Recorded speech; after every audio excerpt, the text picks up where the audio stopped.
Assalamualaikum warahmatullahi wabarakatuh. Bagaimana kabarnya anak-anak? Semoga kalian selalu dalam keadaan sehat dan dalam lindungan Allah Subhanahu wa taala. Untuk materi pembelajaran PAI kali ini kita akan masuki materi yang ketiga dengan judul atau pokok bahasan yaitu tata krama, sopan santun, dan malu. Anak-anak sekalian, baik, kita lanjutkan materi selanjutnya. Kalian lihat ada beberapa tayangan slide gambar yang menunjukkan sikap tata krama, sopan santun, dan malu. Kalian lihat dan simak baik-baik.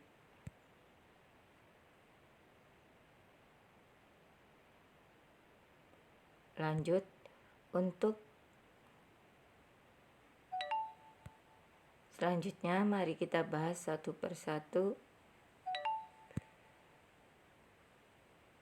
tentang pengertian dari tata krama, sopan santun, dan malu. Kita mulai dari tata krama. Tata krama adalah norma-norma pergaulan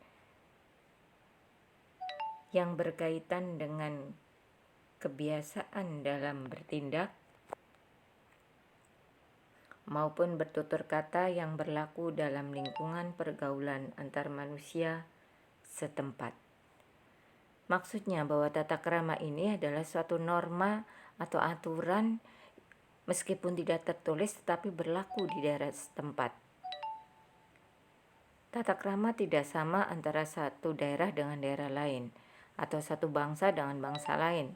Contohnya kayak tradisi Arab, ketika seorang laki-laki bertemu kemudian mereka itu saling memegang jenggot, itu dianggap suatu penghormatan yang tinggi. Tapi sebaliknya kalau tradisi tersebut atau kebiasaan tersebut diterapkan di Indonesia atau di negara lain, dianggapnya itu suatu penghinaan dengan menarik jenggot seseorang. Jadi di sini tata krama itu aturan-aturan yang tidak tertulis yang berlaku di suatu tempat. Kita lanjut.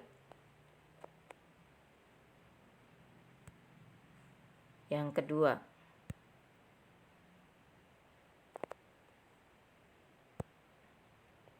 yaitu santun atau sopan santun. Santun adalah berkata lemah lembut dan bertingkah laku halus serta menjaga perasaan orang lain dengan baik. Artinya di sini kita itu berbahasa, bertutur kata dengan intonasi yang tidak tinggi, artinya dengan lemah lembut sesuai dengan lawan bicara kita. Kalau yang kita hadapi orang lebih tua, kita hendaknya lebih merendahkan suara kita juga dengan tatanan bahasa kita. Bahkan di daerah tertentu itu ada bahasa tertentu yang disebut kromo inggil kayak di Jawa. Itu kita berbahasa dengan orang lebih tua dengan bahasa yang lebih halus, dengan kromo inggil. Contohnya misalnya mau arep mendi bahasa Cirebon. Nah, kata dengan kromo inggil karena kita menghadapi orang tua, bade pundi. Jadi disitulah santun kita, letak kesopan santunan kita ketika kita berkata lemah lembut dan bertingkah laku halus untuk menjaga perasaan orang lain yang kita ajak. Selanjutnya, yang terakhir adalah malu. Malu itu suatu sifat, tapi malu itu bukan suatu hal yang negatif. Kenapa? Malu adalah sikap menahan diri dari perbuatan jelek, kotor, tercela, dan hina menurut aturan dan norma agama maupun norma lainnya. Jadi ibaratnya malu ini kalau kita sebuah kendaraan itu jadikan rem, jadikan kendali. Kalau kita masih memiliki rasa malu, maka kita akan berbuat dengan hati-hati. Ketika kita mau berbicara jarak, kita malu. Barangkali ini akan menyinggung perasaan orang, saya malu, masa anak pelajar berbahasanya kurang sopan. Ketika kita mau melakukan perbuatan jelek, kita pun malu, takut melanggar aturan yang ada. Inilah, makanya dalam Islam malu itu disebut sebagai bagian atau cabangnya dari iman. Karena orang yang masih memiliki malu berarti dia masih memiliki kendali, masih memiliki rem untuk melakukan hal-hal yang kurang positif. Kita lanjut anak-anak untuk selanjutnya, yaitu mengenai dalil-dalil sikap yang tadi. Yang pertama, dalil dari tata krama. Dalil dari tata krama adalah sebuah hadis Nabi yang diriwayatkan oleh Abu Dawud yang berbunyi, qala Ibnu Sarh anin Nabi sallallahu alaihi wasallam qala man lam yarham sogirona wa ya'rif haqqan kabirona falaysa minna. Apa maksudnya? Artinya, Ibnu Sarh berkata, dari Nabi SAW bersabda, siapa yang tidak menyayangi orang yang kecil di antara kami dan tidak mengerti hak orang yang lebih besar di antara kami, maka ia bukan dari golongan kami. Maksudnya apa? Ketika kita menjadi seseorang, kita itu berada di tengah. Mungkin kita ini orang yang lebih besar dari mereka, atau kita lebih kecil. Ketika kita berhadapan dengan orang yang lebih kecil dari kita, maka kita harus menyayangi sikap tata krama kita.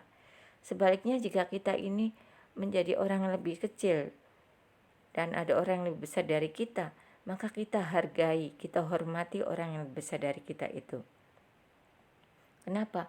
Karena kalau kita tidak menyayangi orang yang lebih kecil atau lebih muda dari kita dan tidak menghargai atau menghormati orang yang lebih tua dari kita, itu kata Rasulullah adalah bukan golongan Nabi atau bukan golongan kami. Lanjut. Sekarang tata krama. Tata krama dalam kehidupan sehari-hari disebut dengan etika. Mungkin kalian sering mengenal kata etika. Apa sih etika itu? Etika artinya norma-norma, nilai-nilai moral, kaidah-kaidah, dan ukuran-ukuran bagi tingkah laku manusia yang baik. Jadi, tata krama yang disebut dengan etika inilah yang akan mengikat bagaimana manusia berkata, bagaimana manusia bertindak dengan manusia lainnya dengan lebih baik. Meskipun norma-norma etika itu tidak tertulis, tapi sudah melekat pada diri masyarakat. Tata krama meliputi tata krama dalam berkomunikasi lisan maupun tulisan, dalam bersikap dan berpakaian. Jadi ketika kita berkomunikasi secara lisan, bagaimana adabnya atau tata kramanya, itu ada aturannya. Kita harus bersuara lebih lunak, lebih lembut, agar orang lain tidak merasa tersinggung. Dengan tulisan, kita pun menggunakan bahasa yang baik, kemudian tulisan yang rapi. Apalagi di media sekarang ya, di medsos, media sosial, di jejaring sosial seperti WA, FB, dan yang lainnya, Instagram, Telegram, itu bisa kita gunakan sebagai ajang tata krama berkomunikasi. Dalam bersikap, jelas tata krama harus kita terapkan. Bagaimana kita bersikap terhadap yang lebih muda dan bagaimana kita bersikap dengan orang yang lebih tua. Dalam berpakaian, jelas ya, kita sebagai umat Islam sudah ada aturannya, batasan-batasannya. Seorang perempuan, aurat yang wajib ditutup itu bagian mana? Yaitu seluruh tubuh, kecuali muka dan telapak tangan. Dan bagi laki-laki, berpakaianlah sesuai dengan aurat laki-laki. Minimal yaitu menutup pusat sampai lutut. Lebih jelasnya kalian lihat di buku paket halaman 181 sampai 183. Sekarang kita bertanya, apa sih manfaatnya kita memiliki tata krama? Yang pertama, kalau kita memiliki sikap tata krama, menjunjung tinggi etika, maka insya Allah kita akan disegani, dihormati, disenangi, dan dicintai orang lain karena sikap, perilaku, dan perkataan kita. Yang kedua, menjalin hubungan baik dengan orang lain. Karena kita sudah bersikap bertata krama dengan baik dengan orang lain, maka hubungan kita itu akan semakin terjalin lebih erat, lebih baik satu sama lain. Yang ketiga, meningkatkan kepercayaan diri dalam berbagai situasi. Karena kita sudah bertindak dengan baik, bertata krama dengan baik, maka kepercayaan diri yang kita miliki itu akan terjaga. Kita tidak akan rendah diri dengan pergaulan yang ada. Yang keempat, tercipta suasana yang nyaman dimanapun berada. Jelas. Yang kelima, meningkatkan karir seseorang. Dengan bertata krama yang baik, otomatis karir dan tugas yang kita emban itu akan lebih meningkat karena kita dihargai tadi oleh orang lain. Nah, sekalian, itu tadi mengenai tata krama. Sekarang kita lanjut ke dalil tentang santun.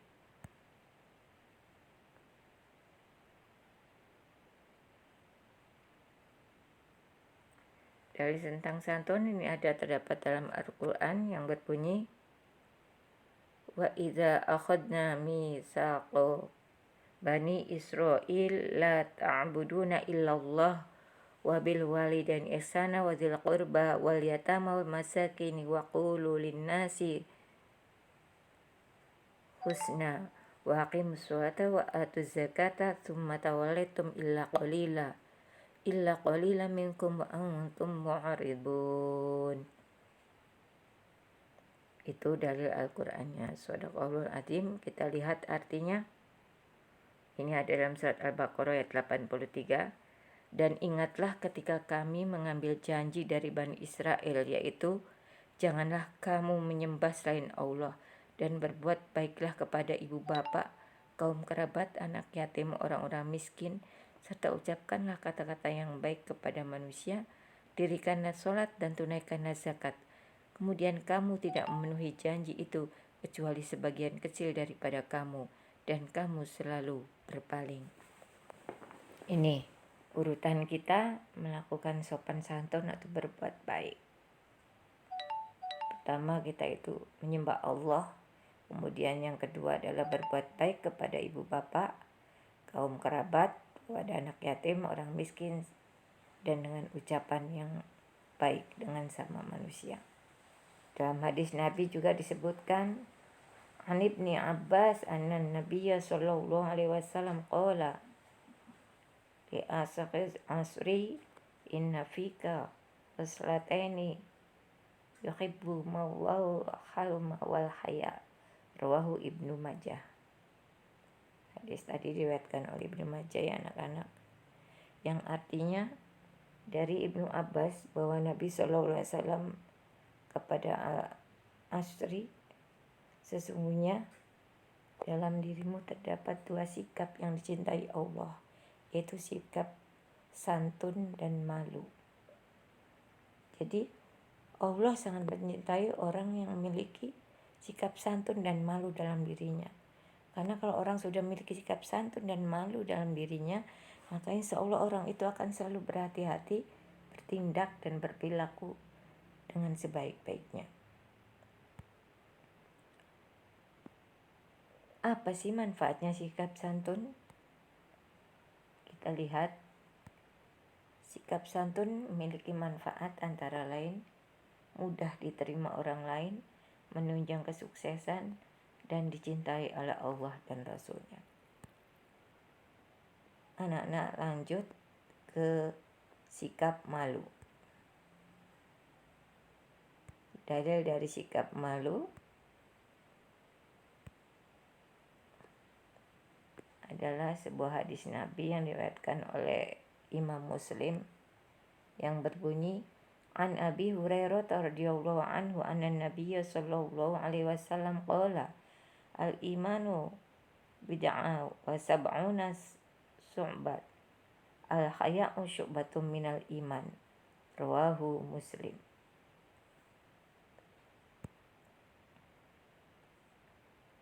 Artinya apa? Dari Abu Hurairah dari Nabi SAW beliau bersabda, iman adalah pokoknya, cabangnya ada 70 lebih, dan malu termasuk cabangnya iman. Jadi di sini kalau orang memiliki malu berarti dia masih memiliki iman. Tapi seandainya baliknya orang yang sudah tidak memiliki malu, urat malunya sudah putus, maka dia termasuk bukan orang yang beriman. Dia akan sesuka hati melakukan hal-hal yang tidak baik karena tidak ada lagi rasa malu, tidak lagi iman, tidak ada lagi iman di hatinya. Ya. Itulah maka pentingnya kita memiliki rasa malu itu. Yang penting bukan memalukan. Lanjutnya, apa sih manfaatnya kita memiliki sikap malu? Yang pertama, mencegah dari perbuatan tercela.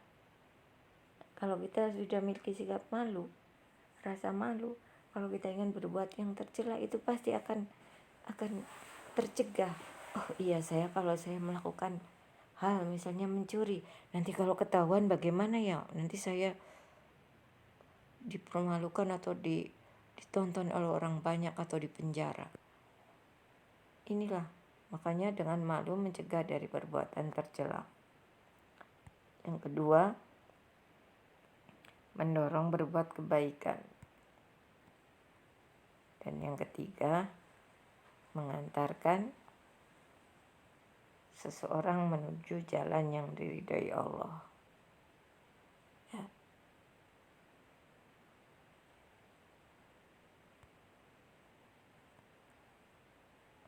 Itu tadi pembahasan kita tentang tata krama, malu, sopan santun.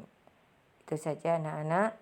Silakan nanti kalian tulis di buku catatan kalian. Kemudian kalian kumpulkan dan akan ditandatangani. Selamat belajar. Semoga kalian selalu dalam lindungan Allah Subhanahu wa Ta'ala.